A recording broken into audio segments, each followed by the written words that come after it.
Joe Velo starting on 15 with 9.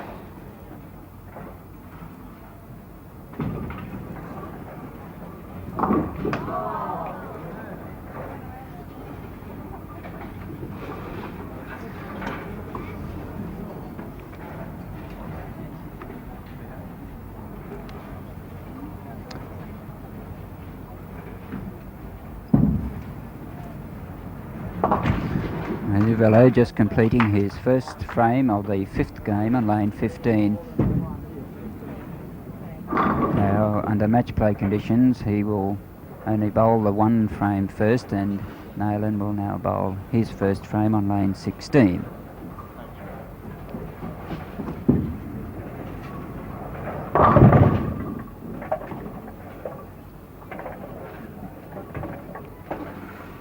Well, neither bowler are actually living up to the averages of their head-to-head play. Of course, there may be a certain reason for this. Must be a lot of pressure involved in a match of this nature.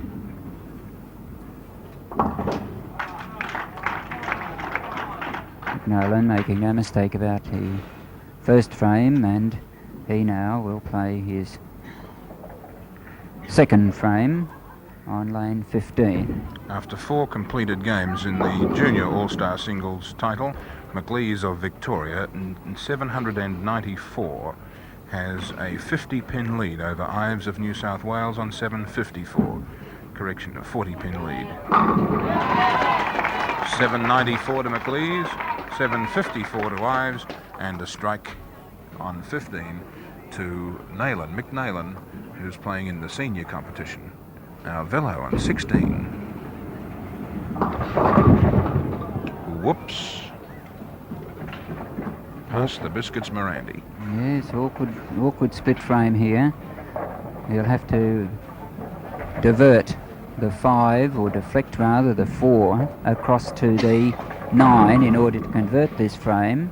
Ray, it's getting down towards the wire. Do you think Joe will try for to get the 3, or just take out the 2? Oh, I think he'll try for this. No, he didn't. Oh, well, he may have. He certainly didn't look like it. I think he would have tried to convert that. That's one spare that most right-handers do try and convert. I would say pretty well 95% of the time. Joe Velo has an error in the second frame and bowling his third frame now on lane 15. Well, that's there.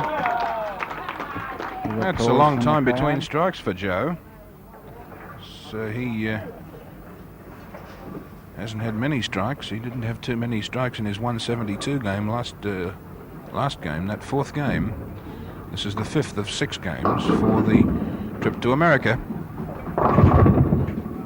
And remember, that's the first prize, a trip to the United States to represent Australia at the BPAA All-Stars Masters Tournament at Miami Beach, May 3rd to the 9th. And a chance to get at some of those lovely greenbacks. There we see the scores. Neylan 20 in the first, Velo 17 in the first, and with an error in the second. There's Neylan converting the spare in third frame. Of course, this is a very important tournament for both of these people. As we just heard, the honour going with the winner is to represent Australia. Only 2 countries outside America who compete in the National All-Stars in America. Those 2 countries being Japan and Australia. So I suppose from one point of view we can think in terms of being 53 states in the United States as far as bowling is concerned. Both Japan and Australia being looked upon as states as far as the All-Stars is concerned.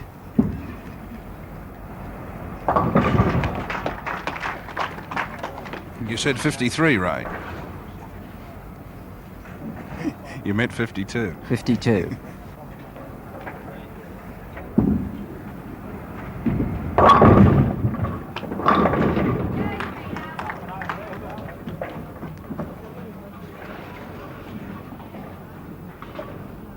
9 count there to Joe Velo, bowling his 4th frame on lane 16. Joe hasn't settled down at all, but of course he's a cagey fellow at times. He's got a lot more in store there, and I'm just wondering when he's going to bring it to bear. He's down 24 pins on the match so far. Of course, 24 over 2 games can be a lot.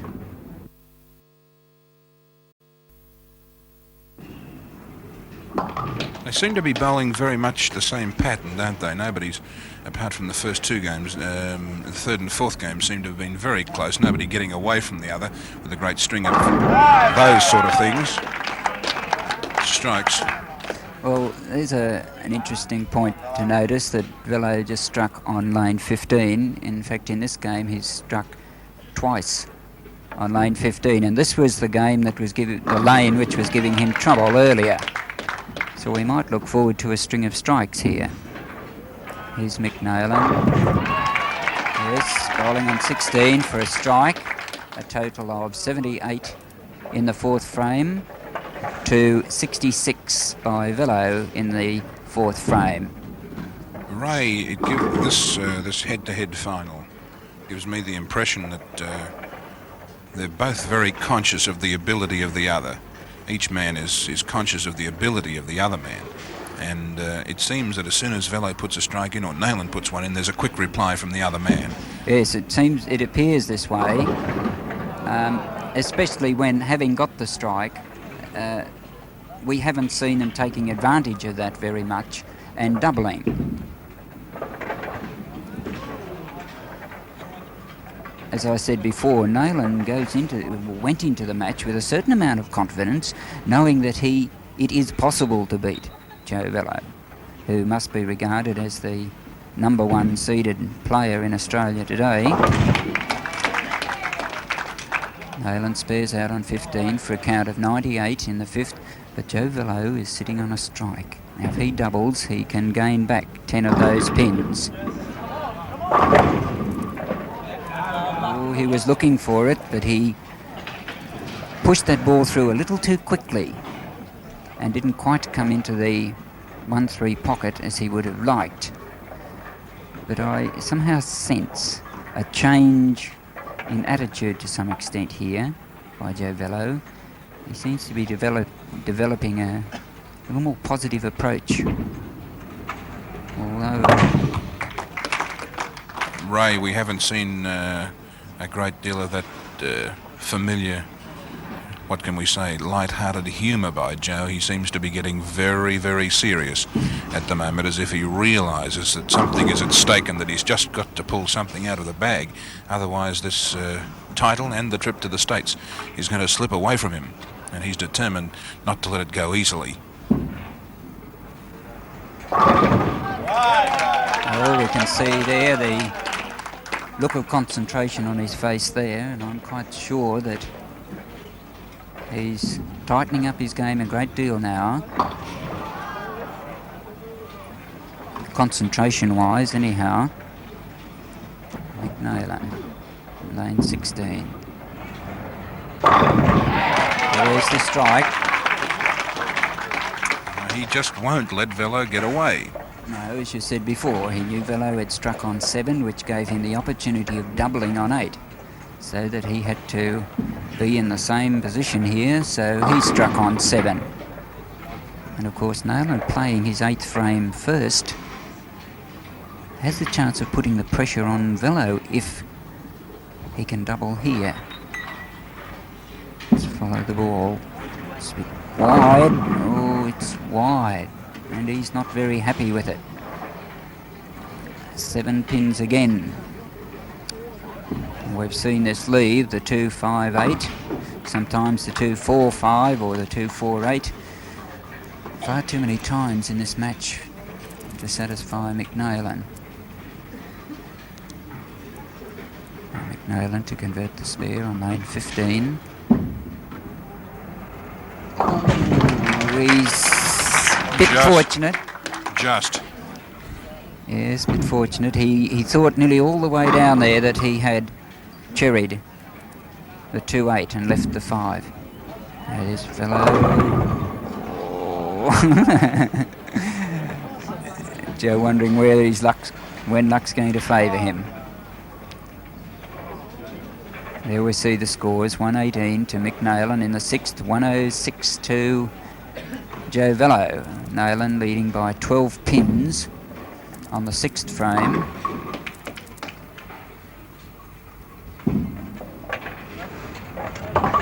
Yes, no worries about that. Should not be a 5-pin. 12-pin lead to Neylan after 7 completed frames, 138 to 126. Or is that 8 frames? It's 7. Yes, we're still waiting for the bonus ball in the 8th here.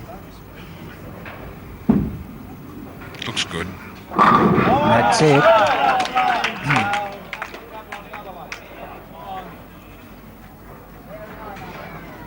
Once again, the pressure back on Neylan. Mick Neylan, 19 years of age, lives in Mentone, bowls from Golden Bowl, Camberwell in Victoria. It's high. No, he didn't take advantage there. So that he leaves now Joe Velo sitting on a strike in the 9th. So that Neylan must convert this spare if he wants to retain anything like a lead in this game. Shouldn't be any worries to him though. About the easiest pin on the pin deck to pick up, the 6-pin. Now Mick Neylan to bowl his 10th frame on lane 15. And he will be looking for a strike.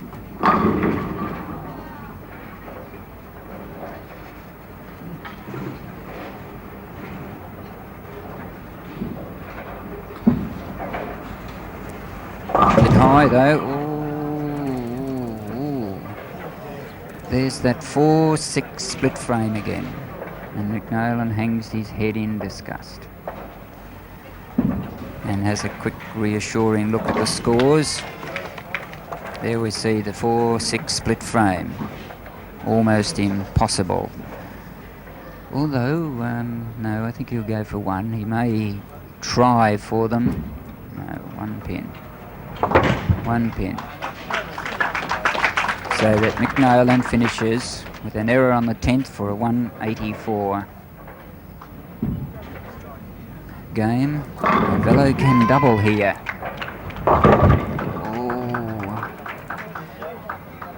Yes, he's certainly changing his attitude slightly. You can see the amount of work he's putting on the ball now.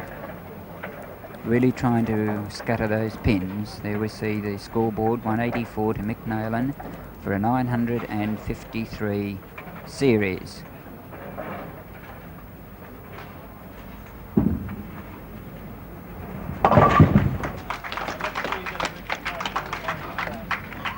Velo converted his spare for a total of 166 and a possible 186. Well, at the moment game. He's got a 176, Ray, hasn't he? He's got 176 plus what he knocks down with this ball. That's right.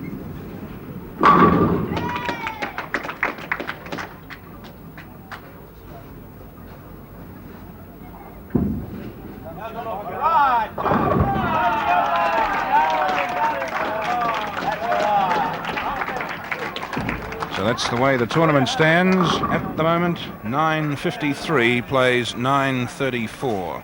19 pins the difference, with the 19-year-old Mick Neylan leading as they go into the last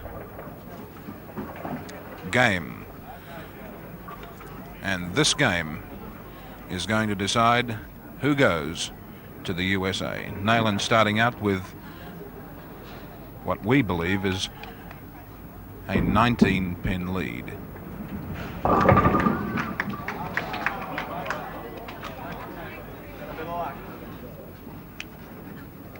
scorers have got 9.53 as against 9.31.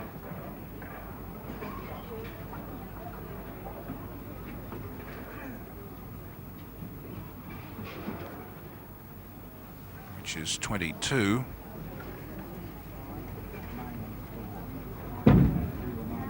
But we're going to work that out in just a minute. Velo's picked up his spare on 15, so he has the chance. Now Neylan to start the 6th and final game, with a trip to the United States hinging on every ball he bowls. Oh, very wide again.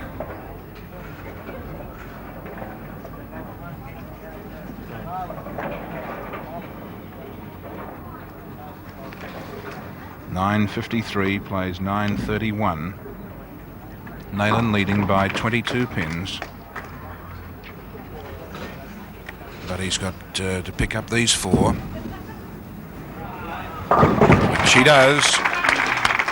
And so he stays level with Velo after 1 of the 10 frames. He's just level with him, and that means he leads by 22 pins. Very interesting game coming up. It seems to me that although Neylan is ahead, I would think Velo has more chance at the moment of... Oh, watch Neylan going down here. There's a strike. If you'll pardon me for saying so, Ray, that could be a nail in the coffin. Could.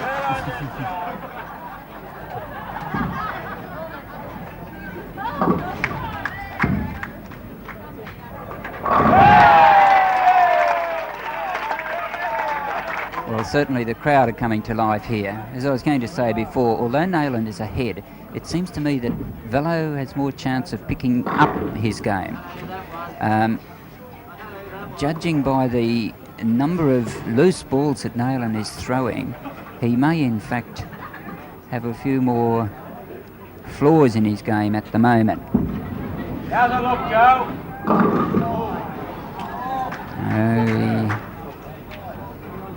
He didn't take advantage of that strike.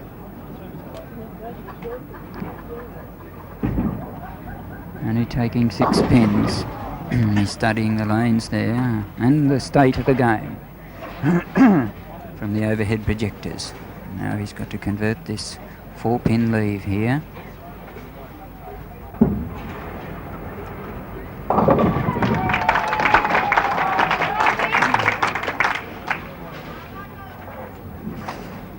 And of course his failure then to double the strike gives the opportunity back to Mick Neylan, who is sitting on a strike in the 2nd and can double in the 3rd frame for an extra 10-pin lead. Oh, he got it. Oh, not the way he wanted it, but he got it. Very happy about the event too. Ray, it's not the way you bowl them, it's the number of pins that the ball knocks over. Yes, this is true. But good form always helps. I think it's a classic statement of Ben Hogan at once. How or how many? Now he can also strike on the 4th frame here for another 10 pins. And he's looking. There it is. Well, that's what you call pressure bowling. That's true, and perhaps he's going to make me eat my words here. There it is. Characteristic delivery, characteristic ball, characteristic result, and characteristic gesture on his face. And he's studying this game very seriously at the moment. Already 20 pins down on this game. Can redeem 10 of them if he doubles on this frame. Don't like it though, and neither did he. Failed to strike.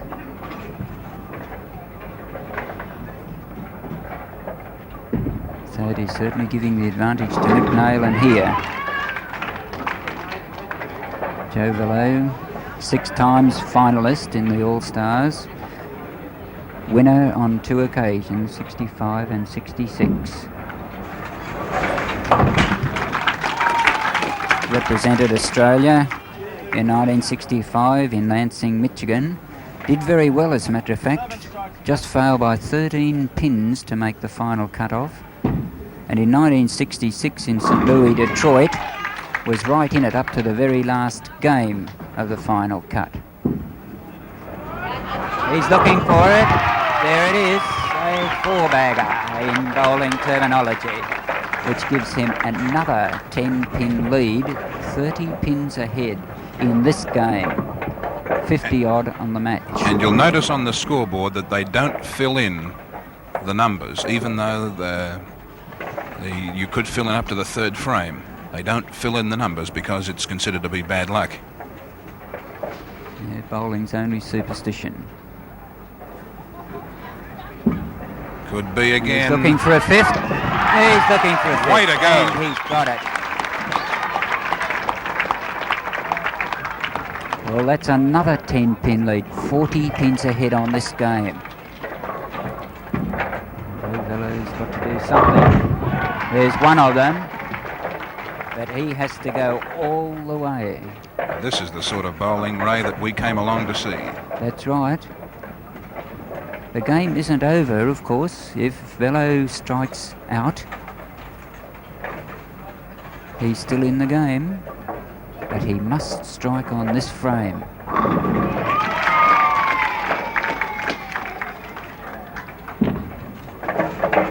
It's high, it's high. High again.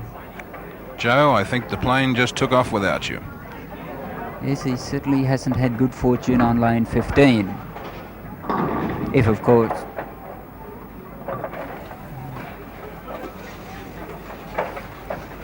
Although we're sitting pretty close to Joe Velo, he didn't hear that facetious remark of mine, which is just as well because he has a 16-pound ball in his hand. And that's the sort of accuracy that he bowls it with. Now Neylan, 5 strikes in a row to bowl his 7th frame on lane 16, and if he strikes here, of course, he goes another 10 pins ahead. 50 for the match. It's a bit wide, and he's there. Oh, it is. There it is. 6 strikes in a row. And 50 ahead for the match. Over 70 for the... Sorry, I better correct that. 50 for the game. There we see them on the scoreboard. 6 strikes in a row. If he can make this another strike on the 8th frame, he will go ahead 60 pins on this game. He's looking for it. Oh, boy, what bad luck.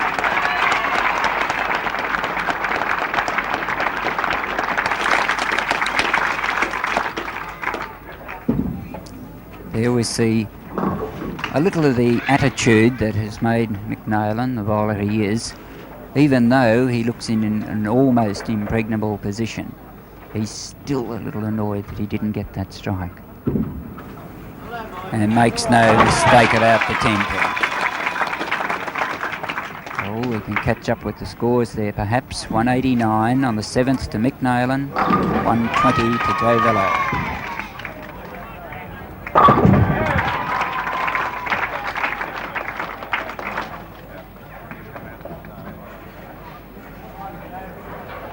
That strike to Joe Velo gives him a total of 140 in the 7th frame. Trailing Mick Neylan, 189 in the 7th frame. A deficit of 49 for this game alone.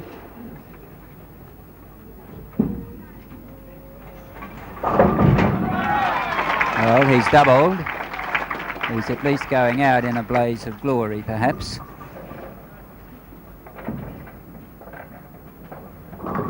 Mick Neylan now to bowl his 9th frame on lane 16. We see the scores there, 189 to 140.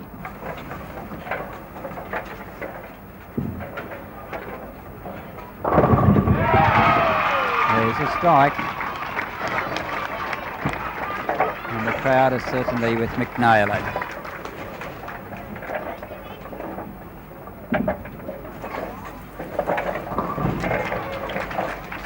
Neylan reassuring himself once again from the overhead projector that he just can't lose this match.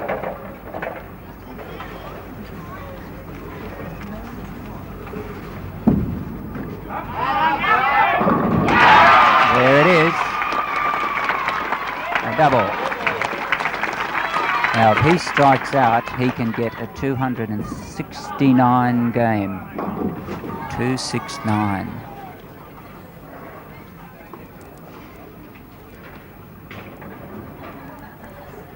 And I think at the moment that's what he wants. It's the high game that he's after. That's missed, I think. No, it's over on the Brooklyn side. The 9 count. Can convert this for a 258 game.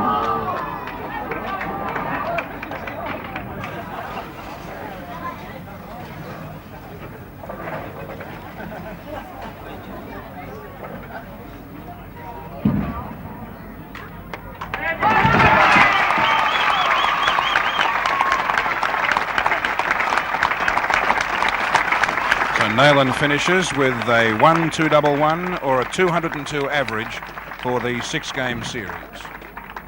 Mick Neylan being congratulated by some of the finalists. Meanwhile, Joe Velo finishes. Oh, Joe. Not going out in a blaze of glory.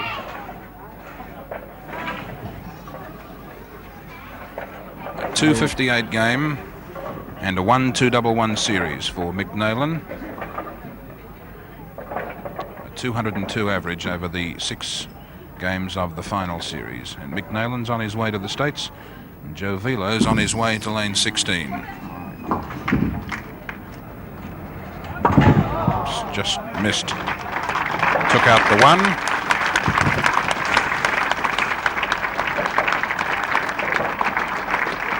And Mrs. Neylan, I fancy, about to congratulate her son. And so fittingly, the Mentone boy wins at Mentone. Final score, Mick Neylan 1-2-1-1, Joe Velo 1-0-24, 1-1-24, 1-1-24.